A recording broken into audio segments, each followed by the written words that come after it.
ဆက်လေးပါနော်ဒီဟောပါနော်ဒီ channel မှာဒီဟို scholar ရဲ့နော်ဒီတင်ပြသူရပေါ့နော်သူ့ရဲ့ topic တွေကတော်တော်များတယ်ဗျနော်အဲ့တော့ဒီမှာသူ့ရဲ့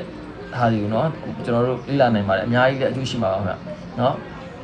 why there is something rather than nothing law တဘာဝလောကကြီးဒီအပေကြောင့်ဗလာနတ္တိဘာမှမရှိပဲမဟုတ်ပဲတစုံတရာတော့ draw with to ပစ္စည်းရှိနေရပါသနည်း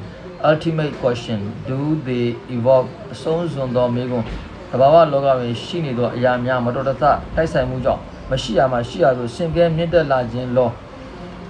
တက်ရှိတတ္တလောကနှင့်ဆက်လင်းသောဆွေးနွေးချက်တို့တွင် what is life တက်ရှိဘဝဟူသည့်အပင်သည် the origin of life တက်ရှိဘဝ၏အစ what is death တည်ခြင်းဟူသည့်အပင်သည် is death final တည်ခြင်းတရားကဘဝအားညီကုန်းချုပ်အဆုံးသတ်စေသလော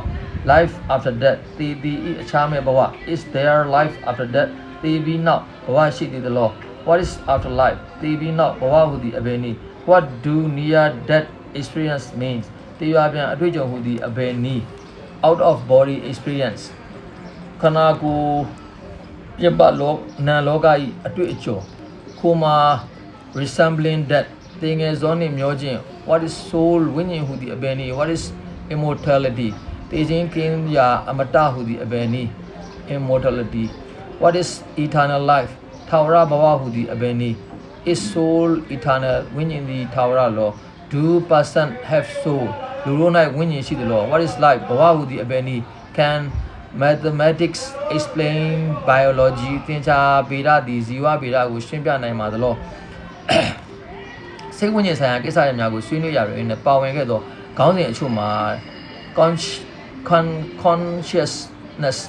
consciousness mind body problem တိစိတ်ယုံနာဆိုင်ရာပြဿနာ brain structure and function အုံနောက်၏တိဆောက်မှုနှင့်လုပ်ငန်းစဉ် neurophilosophy and neuroscience အုံနောက်၏အာယုံဆိုင်ရာသဒ္ဒနာနှင့်အုံနောက်၏အာယုံဆိုင်ရာသိပ္ပံ what is human mind in the theistic world ဖျားကိုလက်ခံသူတို့လောကမှာလူသားစိတ်ခန့်ကဏ္ဍ can brain explain mind အုံနောက်ကစိတ်အကြောင်းကိုရှင်းပြနိုင်တယ်လို့ does brain make mind အုံနောက်ကစိတ်ကိုဖြစ်ပေါ်စေတယ်လို့ how brain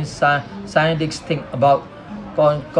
consciousness အုံနောက်ဆိုင်ရာသိပ္ပံပညာရှင်တို့သိစိတ်နှင့်ပတ်သက်၍မိကဲ့သို့တွေးထင်သည် theory of mind စိတ်နှင့်ပတ်သက်သည့်သဘောတရား what is consciousness သိစိတ်ဟူသည့်အဘယ်နည်း